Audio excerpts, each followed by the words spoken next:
muito feliz de estar de volta aqui ao Vox. Eu tenho certeza que esse ano vai ser um divisor de águas na nossa vida. Na verdade, eu tenho certeza que o primeiro semestre desse ano vai ser um divisor de águas na sua vida. Na verdade, eu tenho certeza que janeiro vai ser um divisor de águas na sua vida. Na verdade, eu tenho certeza que essa noite vai ser um divisor de águas na sua vida. O Espírito Santo vai te impactar hoje de maneira poderosa. Eu estive orando nas férias a respeito de como começar o ano. E nada melhor do que começar o ano falando de avivamento. Quantos aqui amam avivamento? E eu sinto que é um tema que deve ser muito ensinado e falado para a nossa geração. Porque nós fazemos parte de uma geração de jovens famintos e apaixonados por Jesus. Jovens que oram por avivamento. Quantos aqui oram por avivamento? Levanta a mão, pode ser bem sincero. Tá, quase todo mundo. Jovens que oram por avivamento. Jovens que clamam por avivamento. Jovens que cantam sobre avivamento. Jovens que leem sobre avivamento. Mas uma das coisas que o Senhor começou a falar comigo nas férias, e é algo que eu quero trazer para você como jovem do Vox, e esse vai ser o nosso ponto de partida para 2018, é: o que é avivamento? Nós oramos sobre avivamento, nós cantamos sobre avivamento, nós declaramos que o avivamento vai tocar a nossa nação. O que é o avivamento então? Será que o avivamento é alguém caindo e chacoalhando debaixo da unção? Será que o avivamento é alguém sendo tocado pelo fogo do Espírito Santo e chorando? Será que o avivamento é alguém que é curado através do poder sobrenatural de Jesus, como muitas pessoas foram curadas agora? E às vezes nós falamos muito sobre avivamento, mas nós não sabemos o que é avivamento. E nós iremos passar 3 sábados, nós escolhemos 3 pontos de avivamentos históricos que aconteceram na face da terra. E também 3 pontos bíblicos, para que nós como jovens cristãos, que amam a presença de Jesus, mas também acreditam na sabedoria e na inteligência do nosso Deus, possamos caminhar no nosso cristianismo, entendendo o que é um avivamento. E eu queria que você abrisse a sua Bíblia comigo, em Isaías, capítulo 60, versículos 1 e 2. Se você está sem a Bíblia aí, abre no seu iPhone. Se você não está sem a Bíblia, está sem Bíblia no iPhone ou no celular, senta de um lado de um cristão. Se você não é cristão, não tem problema. Essa piada foi para quem é cristão e não lê a Bíblia. Isaías 60, 1 e 2. Levanta-te e resplandece. Diga comigo, levanta-te e resplandece. Agora chacoalha a pessoa do seu lado e fala: levanta-te e resplandece. Porque vem a tua luz e a glória do Senhor vai nascendo sobre ti. Vira para a pessoa do seu lado e profetiza: eu vejo a glória do Senhor vindo sobre ti nesse ano.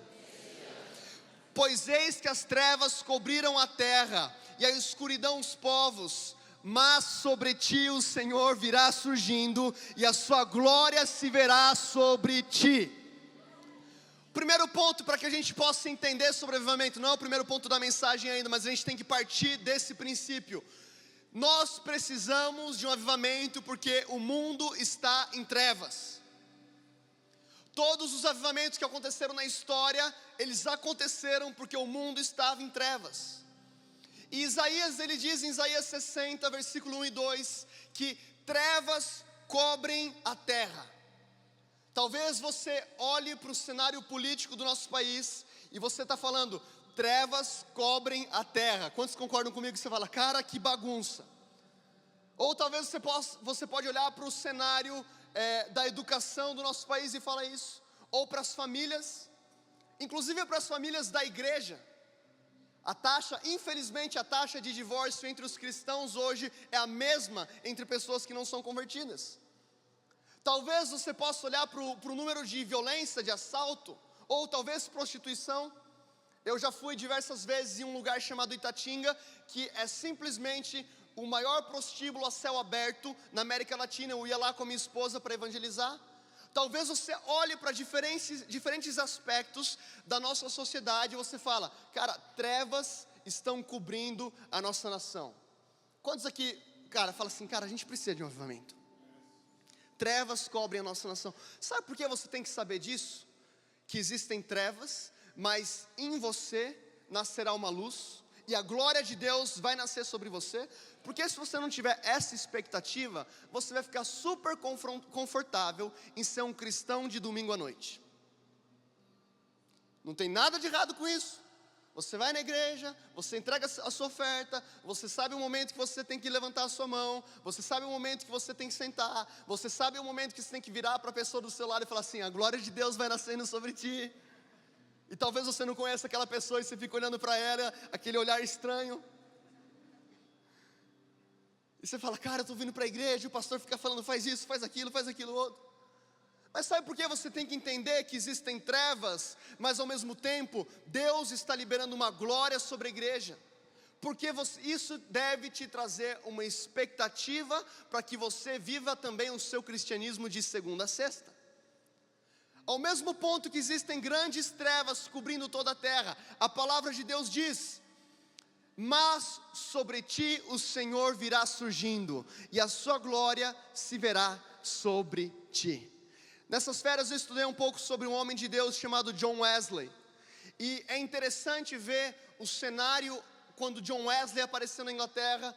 Na verdade, o momento que ele recebe um fogo, quando ele estava ouvindo a pregação de um missionário moraviano em 1738, ele chama essa experiência de a experiência do coração aquecido. Quando ele sente o Espírito Santo tocando no coração dele, ele começa a sentir a glória do Senhor vindo sobre a vida dele.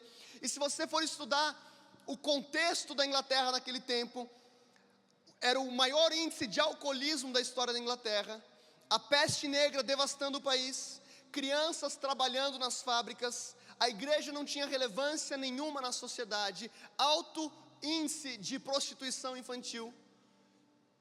E eu fico vendo, talvez cenários nas nações, cenários no Brasil.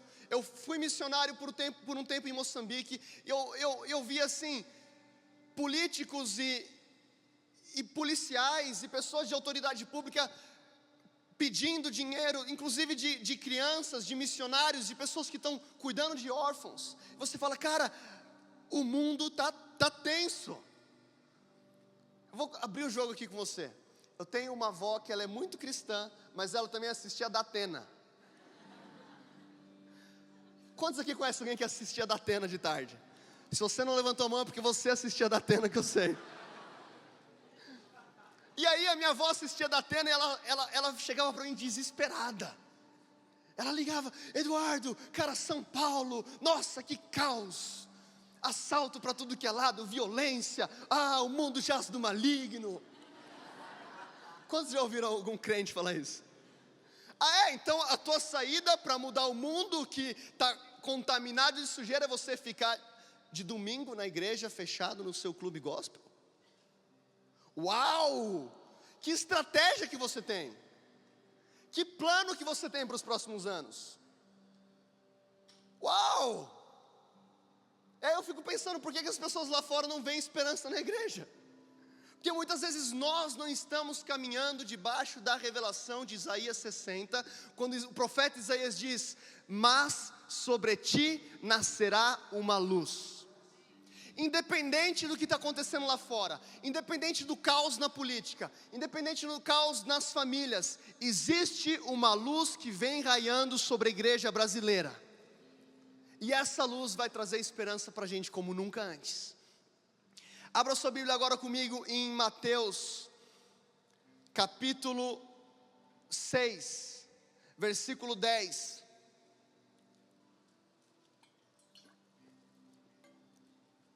É uma oração bem conhecida de Jesus. Mateus 6,10 diz o seguinte: venha o teu reino, seja feita a tua vontade, assim na terra como no céu. Diga comigo, assim na terra, como nos céus. Essa é a oração de Jesus. Não era a oração para o próximo milênio, era a oração para aquele momento. Ele dizia, assim na terra como nos céus. E nos céus existem corrupção, sim ou não? Existe imoralidade sexual? Existem famílias destruídas? Existe enfermidade nos céus? Existe depressão? Então, quando Jesus está falando que venha o teu reino, que seja feita a tua vontade, assim na terra como no céu, através da oração de Jesus, Ele está clamando para que o Pai libere a mesma cultura que governa o reino celestial sobre a terra. Só que você tem que entender que essa oração é liberada por Jesus, quando os discípulos estão pedindo para que Jesus os ensinasse a orar. Os discípulos chegam a Jesus e dizem: Mestre, ensina-nos a orar. E Ele faz essa oração. Agora, se Jesus fez essa oração como um modelo de ensinamento aos discípulos, isso sugere a mim e a você que esse mesmo modelo, que foi liberado milhares de anos atrás, ainda funcione para hoje, assim na terra como no céu em 2018. Naquela empresa que você trabalha, assim na terra como no céu. Na sua família, assim na terra como no céu. Você entrou na sua faculdade, tem um enfermo, assim na terra como no céu. Talvez alguém que está passando por uma situação de desesperança, assim na terra como nos céus. E essa autoridade foi delegada a quem? Fala comigo, para a igreja. Se você abrir lá em Mateus 28, 18, na verdade só ouça comigo, é uma frase bem pequena que eu quero extrair desse texto. Jesus, Ele diz o seguinte: toda autoridade foi me dada nos céus. Fala comigo, toda autoridade. Se toda autoridade foi dada a Jesus, quanto de autoridade sobrou para o diabo? Isso não é uma boa notícia? Que ao mesmo tempo que você tem pessoas desesperadas pelo mundo que estão assistindo da Atena, Jesus está falando: hey, você não precisa mais se preocupar, toda autoridade foi dada a mim. Portanto, ide e fazei discípulos de todas as nações. Jesus está falando aqui, depois da morte e da minha ressurreição, eu tomei a autoridade que tinha sido entregue ao inimigo, e eu estou entregando a minha igreja, portanto vão. Você tem a autoridade delegada por Jesus, para que você estabeleça o reino dele aonde você está. Nós precisamos entender isso. Outro versículo que me chama a atenção, Mateus 16, a gente vai passar bastante pela Bíblia hoje. Quantos aqui gostam da Bíblia? Muito bom, é um bom sinal, você está no lugar certo. Mateus 16, 18 e 19, você poderia estar assistindo Netflix, mas você está aqui ouvindo a Bíblia, você está no lugar certo. Nada contra o Netflix, mas cara, tem cristão que não faz nada de relevante, só fica assistindo seriado. Mas ao mesmo tempo tem um cristão que eu conheço que está invadindo a Netflix com o reino de Deus.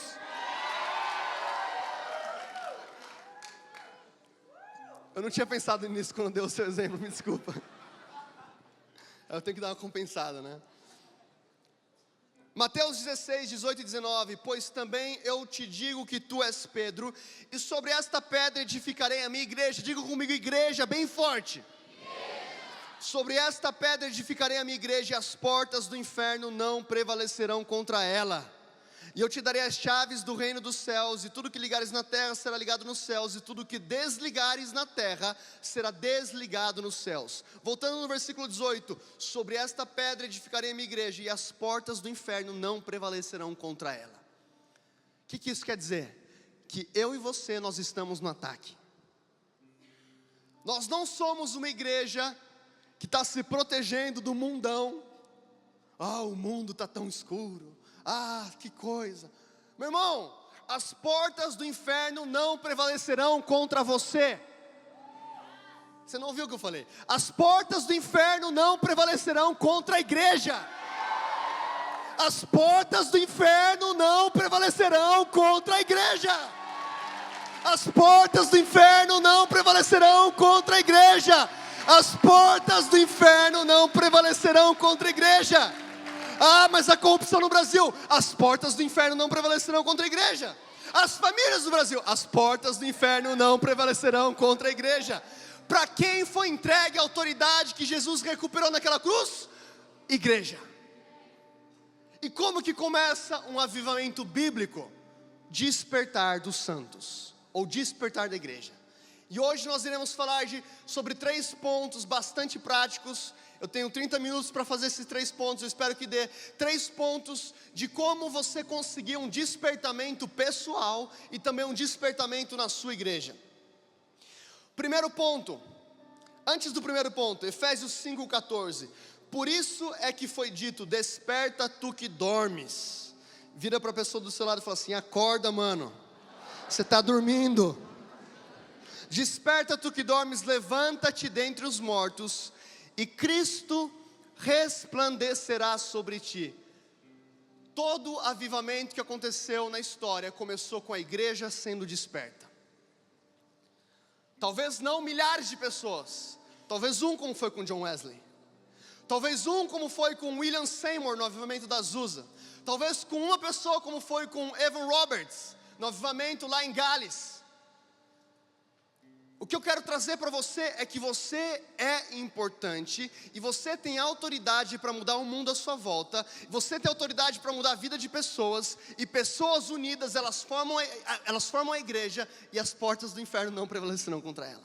Desperta tu que dormes. Qual que é o primeiro ponto então para que nós sejamos uma igreja desperta? Arrependimento. Fala comigo, arrependimento.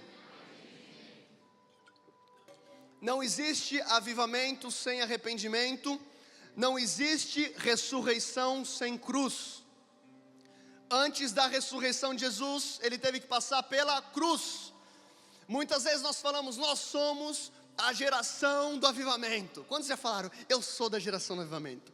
Talvez você cantou isso também, pode levantar a mão. Cara, eu amo avivamento, não fica com vergonha. Avivamento. Tá, começa com arrependimento. Arrependimento do quê? Dos pecados. Como é que eu sei que eu estou vivendo em pecado? Pela palavra.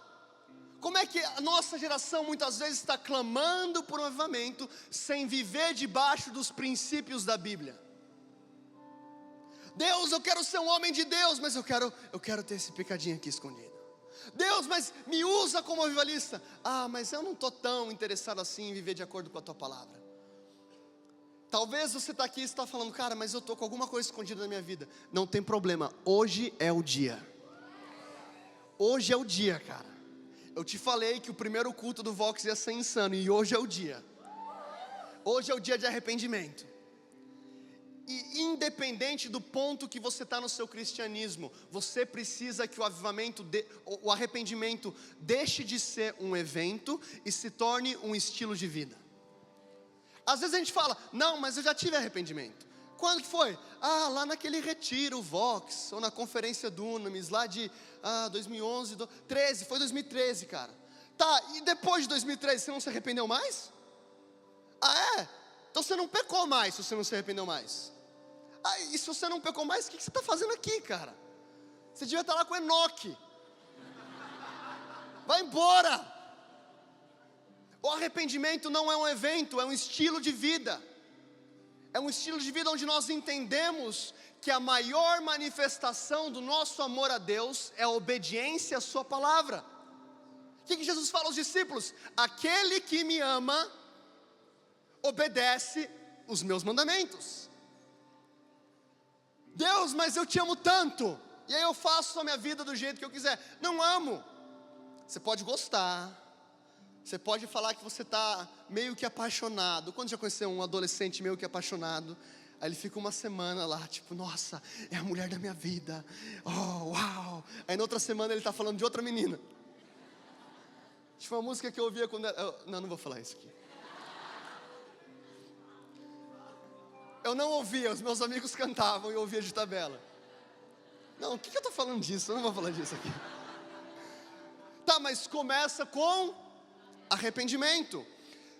Segundo o livro de Crônicas 7,14. E se o meu povo, quem aqui faz parte do povo de Deus, levanta a mão, faz barulho aí se faz parte do povo de Deus. Se o meu povo que se chama pelo meu nome se humilhar e orar e buscar a minha face e se converter dos seus maus caminhos, então eu ouvirei dos céus, perdoarei os seus pecados e sararei a sua terra.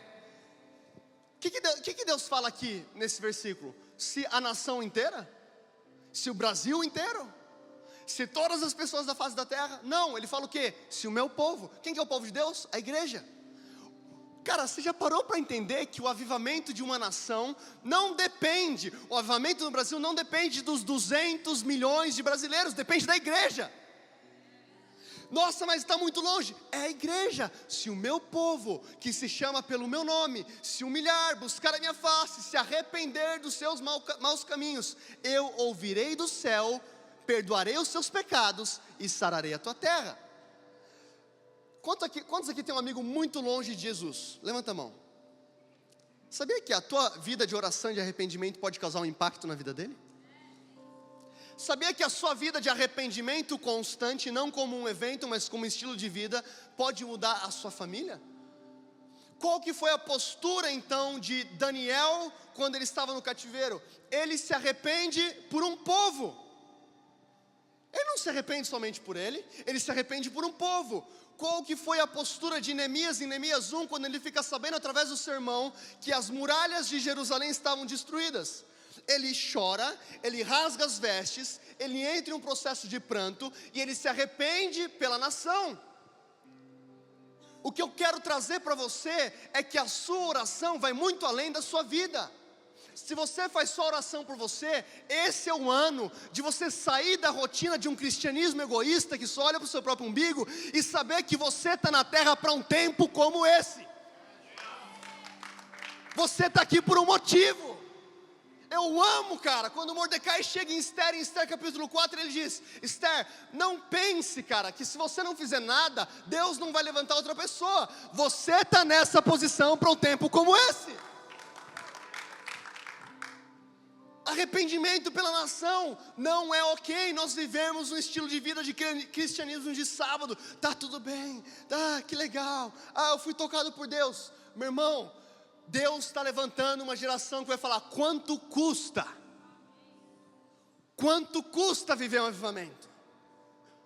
Quanto de arrependimento envolve? Quanto de oração envolve? Quanto de mudança de estilo de vida envolve? Eu vou colocar a minha vida aqui no altar. E com essas pessoas, Deus vai fazer avivamento.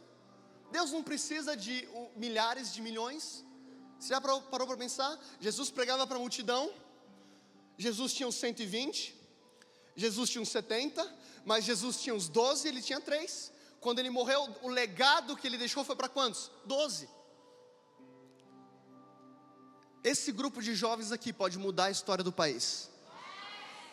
E eu não estou falando aqui como um jargão gospel de um pastor de jovens. Eu estou falando que esse grupo de jovens pode mudar a história do Brasil. Nós precisamos viver em arrependimento. O avivamento de Pyongyang na Coreia. Quantos já ouviram falar do avivamento da Coreia? Levanta a mão. 1907. Os missionários coreanos, eles ouvem falar de um avivamento que tinha tocado Gales e a Índia. E eles começam a fazer reuniões de oração para que aquele mesmo avivamento tocasse a Coreia. E numa dessas reuniões, por volta da época do Natal, o líder daquele grupo, um dos líderes daquele grupo, ele se posiciona e ele levanta a mão e ele fala: eu preciso falar uma coisa para vocês. Todo mundo fala: agora vem a palavra profética, assim diz o Senhor. Ele fala: eu queria pedir perdão. Quando o meu melhor amigo morreu, ele deixou uma herança comigo, e essa herança era para eu cuidar da família dele, e eu usei a herança dele. Eu estou roubando dinheiro do meu melhor amigo que morreu. Naquele momento ele começa a chorar, arrependido. E aí um outro pastor levanta a mão e ele fala assim: eu preciso falar um negócio para vocês.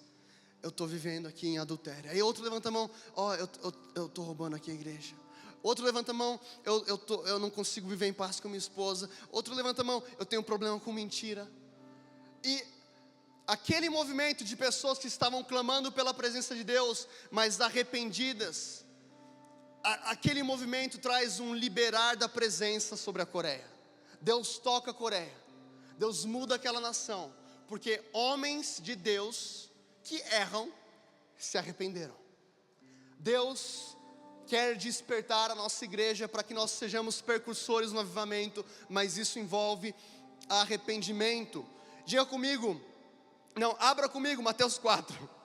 Abra comigo Mateus capítulo 4, versículo 16. Se você me dá a permissão para passar um pouco do horário no culto essa noite, levanta a mão bem alto. Tá. Se você não levantou a mão, você pode ir, o microfone está na minha mão. Mateus 4, 16, 17. O povo que estava assentado em trevas viu uma grande luz, e aos que estavam assentados na região e sombra da morte, a luz raiou. Desde então Jesus começou a pregar e a dizer: arrependei-vos, porque é chegado o reino dos céus. Diga comigo: arrependei-vos, porque é chegado o reino dos céus. Quando Jesus começa a anunciar a vinda de um reino de luz, ele coloca uma condição: arrependimento. Ele está dizendo: o povo que andava em trevas viu uma grande luz, mas que você possa passar desse reino de morte e trevas para um reino de luz, o seu ticket vai ser o arrependimento. Se você se arrepender dos seus maus caminhos, você pode fazer parte do meu time. Era basicamente isso que Jesus estava falando. Lá em Joel capítulo 2, versículo 12, se você não conseguir abrir a tempo, o pessoal, quando é Mateus, abre rapidinho e fala: Obadias, Joel, cara, desencanei de abrir a Bíblia, deixa o cara falar. Ainda assim, Joel 2, 12 e 13, ainda assim agora mesmo diz o Senhor: convertei-vos a mim de todo o vosso coração. Diga comigo: de todo o meu coração.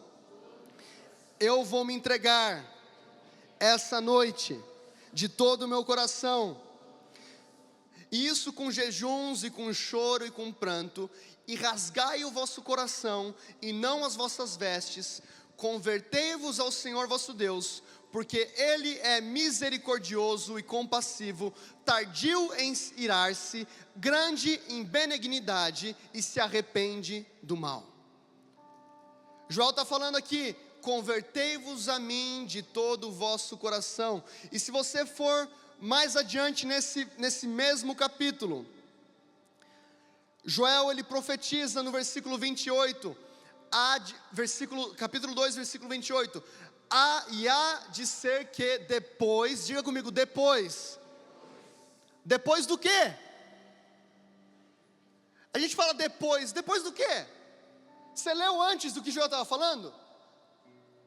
Não é depois de uma oração, depois que você for na igreja, depois que você entre em um processo de arrependimento, de choro, de prantos, e depois derramarei o meu espírito sobre toda a carne. Os vossos filhos e vossas filhas profetizarão, os vossos velhos terão sonhos, os vossos jovens terão visões, e também sobre os servos e servas naqueles dias derramarei o meu espírito.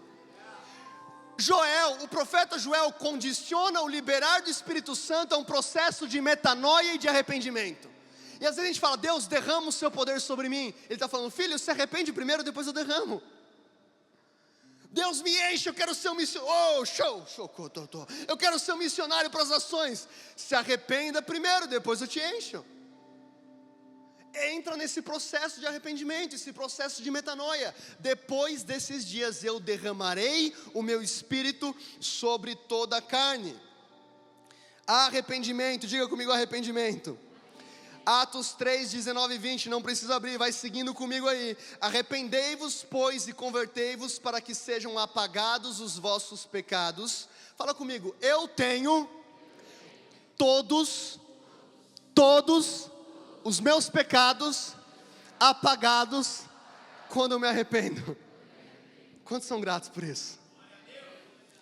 A maior estratégia do inimigo para te roubar de um processo de arrependimento é a vergonha. Ele quer te prender em vergonha para que você não confesse, e você não consegue se arrepender, e se você não entra em um processo de arrependimento, você não é cheio. Agora, quando você confessa, quando você se arrepende, os seus pecados são perdoados, e Lucas aqui no livro de Atos ele prossegue: e venham assim os tempos de refrigério, ou tempos de renovo, pela presença do Senhor, e envie ele a Jesus Cristo, que já dantes vos foi pregado. O que ele fala? Antes do tempo de refrigério, ou de renovo, antes de um tempo de avivamento, existe um tempo de arrependimento. Então eu quero te dar agora 5 passos bem rápidos, para você ter um estilo de vida de arrependimento antes de entrar no ponto 2. Primeiro, diga comigo: entender que eu peco. Porque tem crente que não entende isso. Não sei se você já foi confrontar um cristão: não, mas foi o meu cachorro. Não, mas cara, veja bem essa situação aqui. Eu gosto muito do exemplo de Adão. Quando Deus aparece para Adão, e Adão ele culpa as duas pessoas que ele conhecia. Foi a mulher que tu me deste. Incrível, Adão. A sua humildade me constrange. Você está face a face com Deus. Face a face com Deus. Você pode falar, Deus me perdoa. Aquele envelope lá, aquele pacote que o Senhor me deu, a mulher que tu me deu. Esse é o problema, Deus. Entender que nós falhamos. Romanos 2,4 diz o seguinte: ou será que você despreza as riquezas da sua bondade, tolerância e paciência, não reconhecendo que a bondade de Deus o leva ao arrependimento? Quando você reconhece que você é pecador, você é vulnerável com o Senhor, e a bondade dele vai te levar ao arrependimento, porque você sabe que ele não vai te condenar. Romanos 8,1: não há condenação àqueles que andam em Cristo Jesus. Não há condenação para você. Então, quando você entende que você é pecador, mas ao mesmo tempo você entende que Deus é bom. Quantos aqui estão felizes que Deus é bom? Tem alguns que parecem bem felizes, tem alguns que poderiam dizer ao seu próprio rosto que Deus é bom. Quando já viram um crente falando, Deus é bom? Fala primeiro para o teu rosto que Deus é bom, depois eu acredito. Cara, o cristão tem que ser o povo mais feliz da face da terra. Justiça, paz e alegria no Espírito dentro de você. O Deus que criou o mundo, criou tudo, Ele morreu através de Jesus naquela cruz. Ele entregou o Espírito Santo àqueles que crescem nele, e você tem a própria presença de Deus dentro de você. Meu irmão, se isso não te faz feliz, eu largo o microfone e vai embora. Acabou o culto. Alegria, fala comigo, alegria. Fala, eu sou falho, mas Deus é bom. Ele me perdoa e me enche de alegria. Segundo ponto, confissão. Provérbios 28:13: o que encobre as suas transgressões nunca prosperará, mas o que as confessa e deixa alcançará a misericórdia. Vira para a pessoa do seu lado e fala assim: tira para baixo do tapete. De preferência para um líder, tá? O que encobre as suas transgressões nunca prosperará, mas o que confessa e as deixa alcançará a misericórdia. Tiago 5,16: portanto confessem os seus pecados uns aos outros e orem uns pelos outros para serdes curados. Diga comigo, curados. A oração de um justo é poderosa e eficaz para serem curados. Tiago não fala aqui para ser perdoado. Sabe por quê? Porque o perdão vem de Deus. Mas quando você é vulnerável e se abre com um irmão a respeito daquilo que você fez ou aquilo que você está passando, ele entrega aqui essa palavra curados no grego, no original é sozo. E essa palavra sozo é também a banda do Dunamis, mas não é isso que eu quero falar. Essa palavra sozo quer dizer renovação, ou renovo, ou restauração no corpo, na alma e no espírito. Então Tiago fala que se você tem um estilo de vida de confissão de pecados e vulnerabilidade, o Senhor vai estar sempre te restaurando. A imagem e semelhança de Jesus. Ponto 3. Diga comigo, transformação pessoal. Tito 2, versículo 11 e 12. Porque a graça de Deus se manifestou trazendo salvação. Dá um grito bem alto, salvação. Trazendo salvação a todos os homens, ensinando-os para que, renunciando à impiedade e às paixões mundanas, vivamos nesse presente século justa, sóbria e piamente. Fala comigo, salvação e ensinando. O que Paulo está falando para Tito? Que a graça se manifesta trazendo salvação. O primeiro ponto: eu era um pecador, eu acreditei na obra da cruz pela fé, eu fui salvo. Mas a graça não para por aí.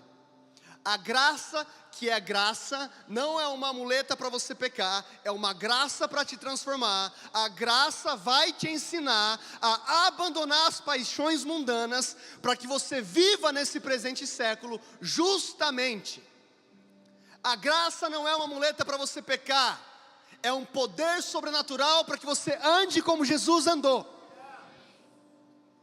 E quando você falar, volta para o ponto 1, Arrepende, confessa, recebe a graça que vai te transformar. Vem do jeito que você está. Vem para Jesus do jeito que você está. Mas aqui, Ele vai te transformar. Não tem problema, seja vulnerável, se abra, mas a presença de Deus vai te transformar. Essa é a graça, essa é a graça bíblica. E 4, eu falei 5, mas são 4. Eu pulei do 3 para o 5 aqui no computador, me confundi. 4, frutos dignos de arrependimento. Mateus 3, 7, 8. E vendo ele, muitos dos fariseus e dos saduceus que vinham ao seu batismo, dizia-lhes: raça de víboras, quem vos ensinou a fugir da ira futura? Produzir frutos dignos de arrependimento. Isso aqui é a pregação de João Batista. Bem legal a pregação dele, né? Você senta na igreja de João Batista, ele fala assim, vira para a pessoa do seu lado e fala: raça de víboras. Raça de víboras, você acha que você vai fugir da ira futura? Bastante esperança João Batista está trazendo. Mas qual que é o chamado de João Batista? Trazer um povo ao arrependimento. E o que ele fala? Produza frutos dignos de arrependimento. Você quer provar que você se arrependeu? Não vai falar para mim que você se arrependeu. Que as suas ações digam por si só. Aquele que roubava, não roube mais. Aquele que mentia, não minta mais. Em outras palavras, se você era uma árvore de maçã, agora você tem que produzir laranja. Porque se você era uma árvore de maçã, você se arrependeu e continua produzindo maçã, infelizmente isso não é arrependimento. O arrependimento é uma graça para te perdoar, com certeza. A graça ela vai te perdoar com certeza, mas também ela vai te transformar. Produzir frutos dignos de arrependimento. Meu Deus, tem 2 pontos e eu não tive tempo para terminar. Eu vou falar os 2 pontos na semana que vem. Vocês querem que eu prossiga? Prossiga? Tá todo mundo assim. Quem quer que eu termine agora, levanta a mão. Tá.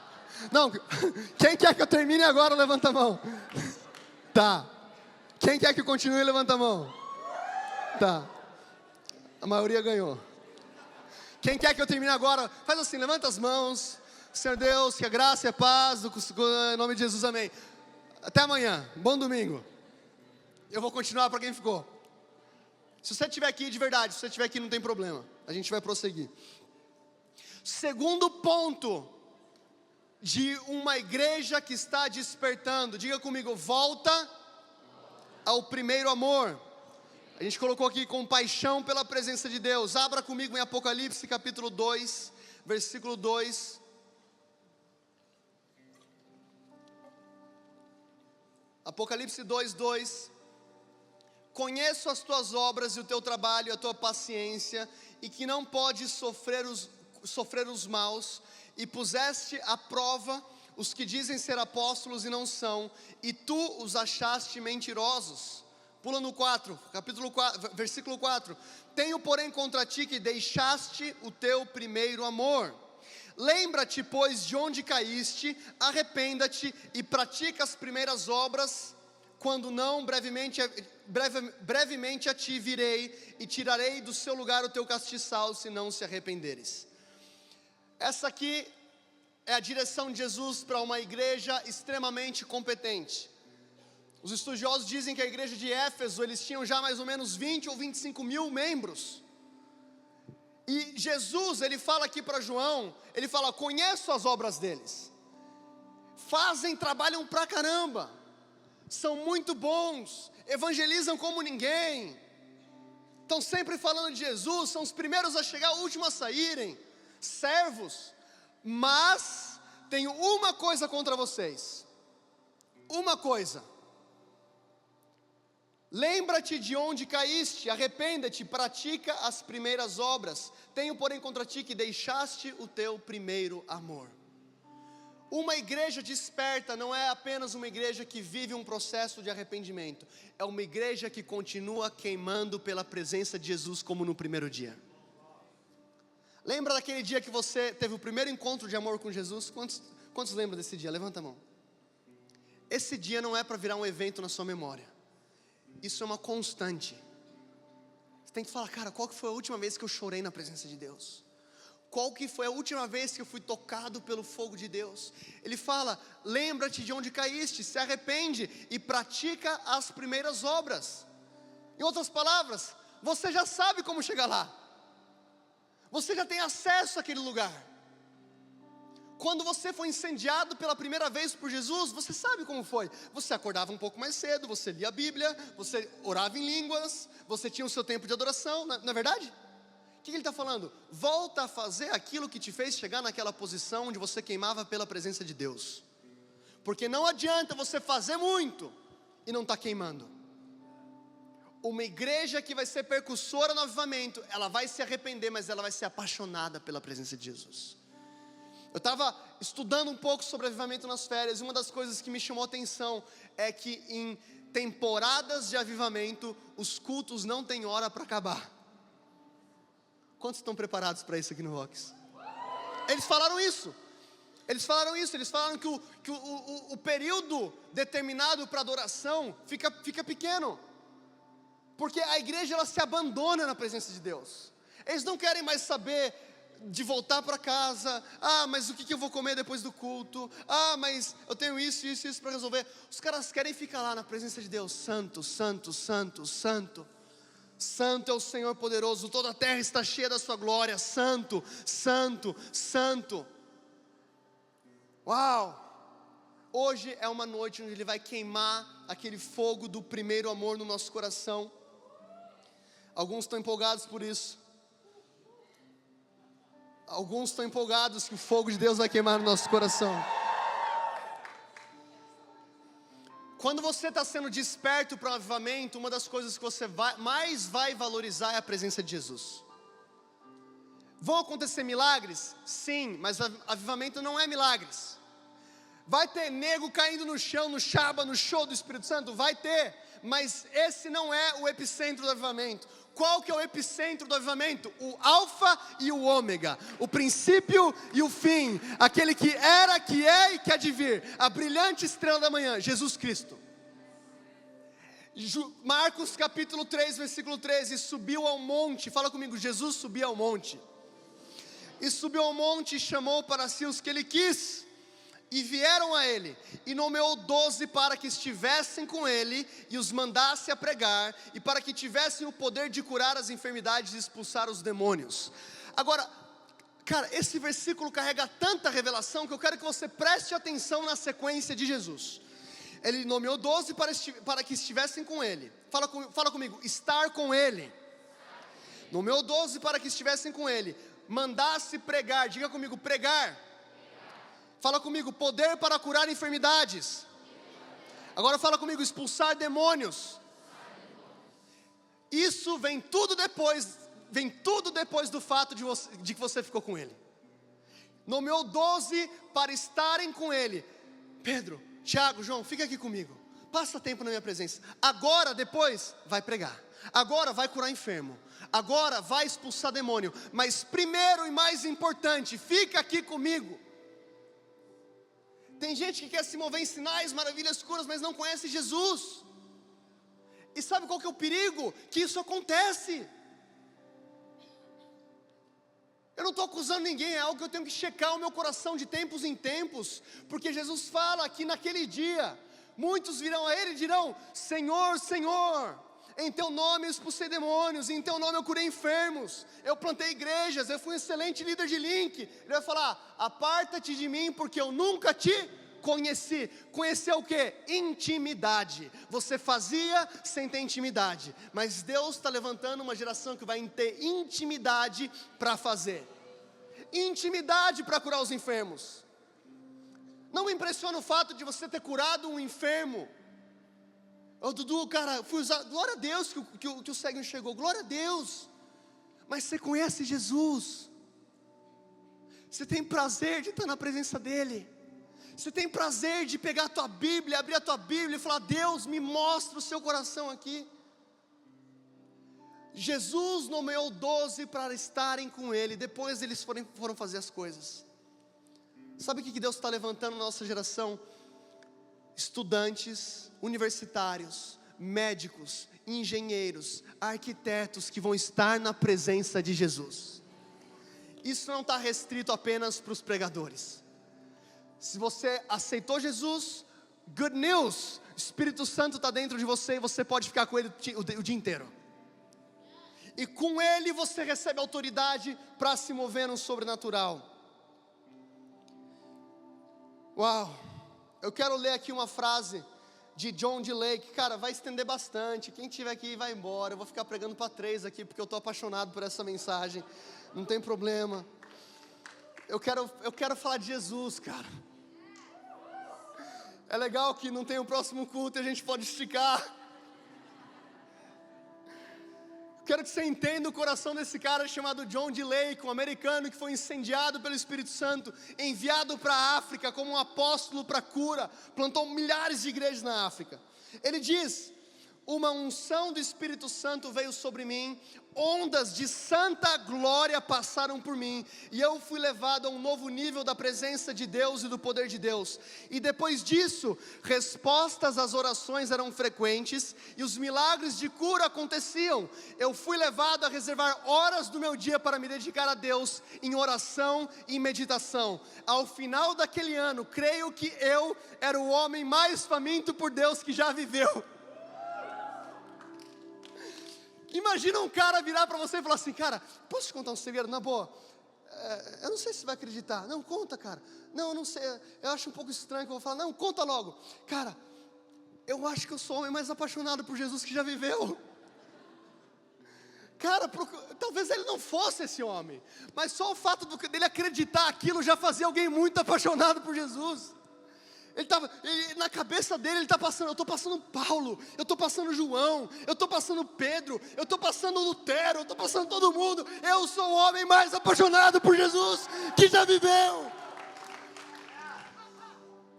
Que essa seja a sua oração no fim de 2018. Faça as suas resoluções, se planeje. Cara, perca 500 quilos se você tem que perder 500 quilos. Mas sabe qual que vai ser o sucesso do seu ano? Chegar em dezembro de 2018, eu estou muito mais apaixonado por Jesus do que eu estava em janeiro. Arrependimento, paixão pela presença de Deus. Uou! Uma das características de uma igreja que ama Jesus é uma igreja que ama suas palavras. Desconfie de todo cristão que diz amar a Jesus e não ama aquilo que Deus escreveu. Desconfie. Salmo 119, 9: com que purificará o jovem o seu caminho? Observando-o conforme a tua palavra. Com todo o meu coração te busquei, e não me deixes desviar dos teus mandamentos.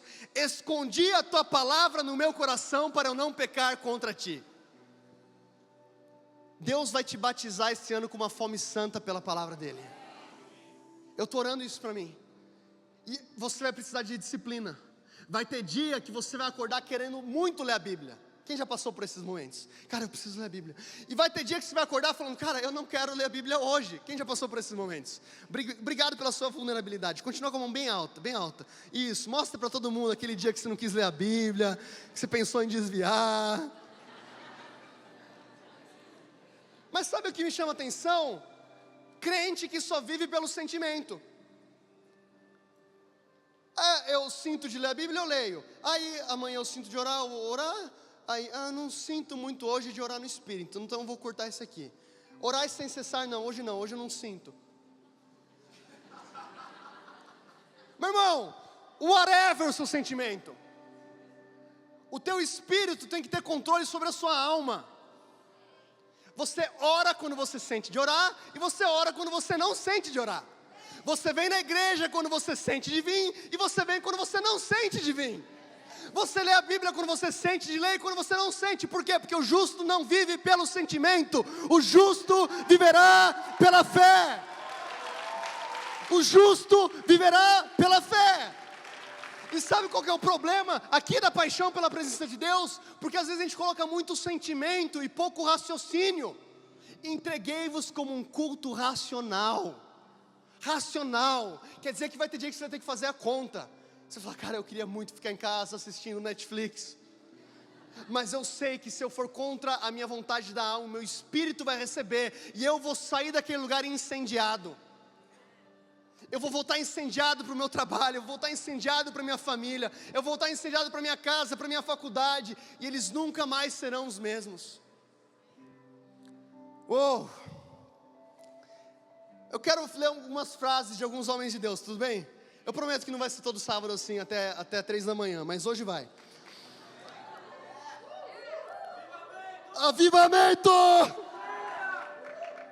Esse é o ano, cara, se não for esse ano, quando que vai ser?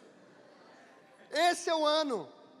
Billy Graham: existem 3 elementos de preparação para uma cruzada: oração, oração e oração. Faça dessa oração de Billy Graham a sua oração. Existem 3 elementos para eu destruir tudo na faculdade e ser o melhor aluno: oração, oração, oração e estudar. Você tem que estudar também. Mas o que ele está valorizando aqui? Oração. Nada vai me preparar melhor para uma cruzada, nada vai me abrir mais para o sobrenatural do que oração. Charles Spurgeon: sempre que Deus quer realizar algo, Ele convoca o seu povo para orar. Eu prefiro ensinar um homem a orar do que 10 homens a pregar. Muitas pessoas falam: Dudu, me ensina a pregar. Eu não te ensino a pregar, eu vou te chamar às 6 da manhã para a reunião de oração de quarta-feira, que esse ano vai voltar com tudo. Sabe por quê? Porque você pode fluir na pregação, e isso não quer dizer que você tem intimidade com Deus. Mas se você aprende a oração, você encontra a fonte de energia. Foi isso que os discípulos falaram para Jesus: ensina-nos a orar. Hudson Taylor: quando trabalhamos, nós trabalhamos. Quando oramos, Deus trabalha. Muito bom, essa é muito boa. Uau! Efésios 6, 18 e 19, orem no Espírito em todas as ocasiões. Fala comigo: todas as ocasiões. Isso é quando você sente de orar no Espírito e quando você não sente. Com muita sabedoria, tá? Não vai ficar lá no trabalho, do lado do seu chefe. Vamos almoçar hoje? Na faculdade. Você tem que ter sabedoria, não vai ser aquele crente que espanta todo mundo. Eu sei que às vezes é difícil, vai para o banheiro e começa a orar em línguas no banheiro. Eu estou falando sério, cara. Ora para o Espírito Santo te pegar agora. Essa semana você vai ver. Eu lembro de um hangout que eu estava gravando. Eu falei que eu orava 40 minutos em línguas por dia, quando eu saía de casa, quando eu morava longe e vinha para a igreja. Aí uma menina falou assim, ela respondeu: eu duvido que isso aconteça, eu não acredito que isso aconteça. Eu falei: eu oro para que muitas pessoas fiquem 40 minutos orando. No outro dia eu recebo um direct no meu Instagram: Eduardo, você não sabe o que aconteceu. Quando acabou o hangout, o Espírito Santo veio no meu quarto e eu fiquei 40 minutos exatos orando no Espírito. 40 minutos orando no Espírito. Orem no Espírito em todas as ocasiões, com oração e súplica. Tendo isso em mente, estejam atentos e perseverem na oração por todos os santos. Fala comigo: oração envolve perseverança. Não é verdade? Às vezes você fala: cara, hoje eu vou orar pra caramba. Aí você entra no seu quarto, você prepara a sua lista. Aí você começa a orar pela sua família, pela sua tia, não sei o que, vai orando. Aí você termina a sua lista, você ora. 2 minutos. Aí você faz a posição do Luengo. Persevere na oração. Você vai sentir, às vezes você não vai sentir.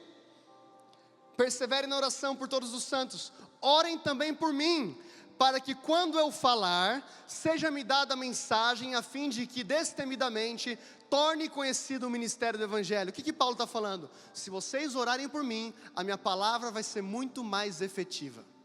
Se você orar por você, a sua vida vai ser muito mais efetiva. Se você orar por você, você vai continuar apaixonado pela presença de Deus. Eduardo, como que eu volto para o primeiro amor? Como que eu mantenho no primeiro amor? Oração, adoração, palavra. Perguntaram para Charles Spurgeon: qual asa, o que é mais importante? A oração ou a leitura bíblica? E ele responde dizendo: qual asa da águia é mais importante? A asa direita ou a asa esquerda?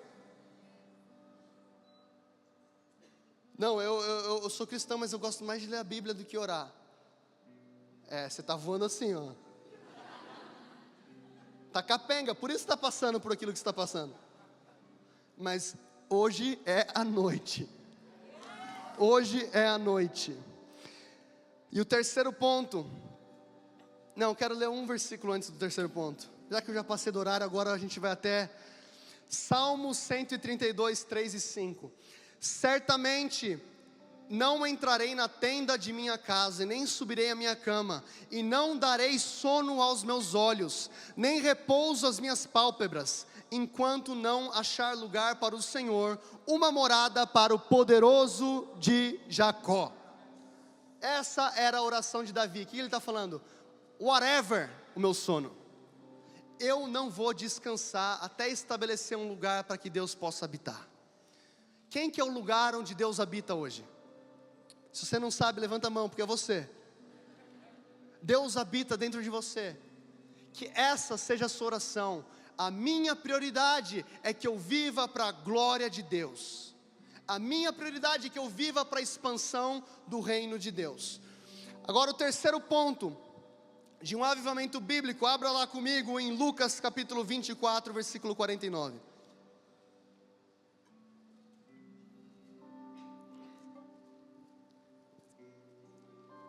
Lucas 24, 49. O terceiro ponto é o derramar do Espírito Santo. Fala comigo, derramar do Espírito Santo. Agora balança a pessoa do seu lado e fala: essa noite vai acontecer um derramar do Espírito Santo. Lucas 24, 49. E Jesus direcionou os discípulos a ficarem em Jerusalém até serem revestidos de poder do Espírito Santo. Mais uma vez, é a última vez. Vira para a pessoa do seu lado e fala assim: fica aí, fica parado, não vai para o seu chamado ainda, até você ser revestido do poder do Espírito Santo. Você já parou para pensar nisso, nas implicações desse versículo? Marcos 16, Jesus fala assim: ide por todo o mundo e pregai o evangelho a toda criatura. Quem crer e for batizado será salvo, quem não crer será condenado. Os sinais acompanharão os que creem. Ide por todo o mundo, discípulos. Lucas 24. Fica aí em Jerusalém, hein? Não sai, respira, fica aí. Calma, espera, até você ser revestido de poder do alto. Imagina os discípulos: eu vou para todo mundo ou eu fico em Jerusalém? O que eu faço? Agora, qual que é o segredo disso? Isso aqui era um chamado, isso aqui era um processo. Fica até você estar cheio. Fica até você estar cheio do poder do alto, porque as suas palavras não serão mais as mesmas, os seus milagres não serão mais os mesmos. Você precisa esperar a presença do Espírito Santo. Se eu não for, convém que eu vá, porque se eu não for, o Espírito Santo não será enviado. Mas se eu for, o Espírito Santo virá a vocês, e Ele convencerá o mundo do pecado, da justiça e do juízo. Espera um pouquinho, Ele está vindo, e Ele vai te incendiar. Todo avivamento bíblico existiu arrependimento, despertar da igreja, arrependimento, paixão pela presença de Deus, perseverança, ora quando sinto, oro quando não sinto, leio quando sinto, leio quando não sinto. Eduardo, mas eu não quero fazer isso. Então vive a sua vida, cara. Faz, tem que fazer. Você vai ser um na multidão, você vai ser um no 120. Agora os 12, os 3, aqueles que sobem no monte para ver Jesus transfigurado, esses vão pagar o preço. Quantos querem pagar o preço esse ano? Eu não quero que você levante a mão na emoção. Você fala: cara, esse ano eu vou pagar o preço. O que tiver que fazer, eu vou fazer. Esperem em Jerusalém até serem revestidos de poder do alto. Atos capítulo 1. Vem comigo para Atos 1. Quando a gente chega em Atos 1, você sabe que a gente já está terminando. Na verdade eu vou pular Atos 1, eu vou para Atos 2 direto. Está mais terminando ainda. Atos 2, versículos 1 a 4. E cumprindo-se o dia de Pentecostes, estavam todos reunidos no mesmo lugar. Diga comigo, todos. E de repente veio do céu um som como de um vento veemente e impetuoso, e encheu toda a casa em que estavam assentados, e foram vistas por eles línguas repartidas como as de fogo, as quais pousaram sobre cada um deles, e todos foram cheios do Espírito Santo, e começaram a falar em outras línguas, conforme o Espírito Santo lhes concedia que falassem. Milhares de pessoas aceitaram Jesus nesse dia. Agora eu quero que você entenda que para um avivamento tocar a nossa nação, nós precisamos do Espírito Santo. Nós precisamos da presença do Espírito Santo. Nós precisamos de Isaías 61. O Espírito do soberano Deus está sobre mim, porque Ele me ungiu para pregar as boas novas. Nós não temos poder, sabedoria, graça suficiente para trazer avivamento nas nossas próprias mãos. Nós precisamos do Espírito Santo. Esse é um ano de voltar à dependência do Espírito Santo. Às vezes a gente fica muito automático, muito mecânico. Eu já sei como que eu tenho que abrir culto. Eu já sei como que eu tenho que orar pelo enfermo. Eu já sei como que o momento que eu tenho que orar em línguas, o momento que eu não tenho que orar. Meu irmão, o Espírito Santo não é um poder, o Espírito Santo é uma pessoa.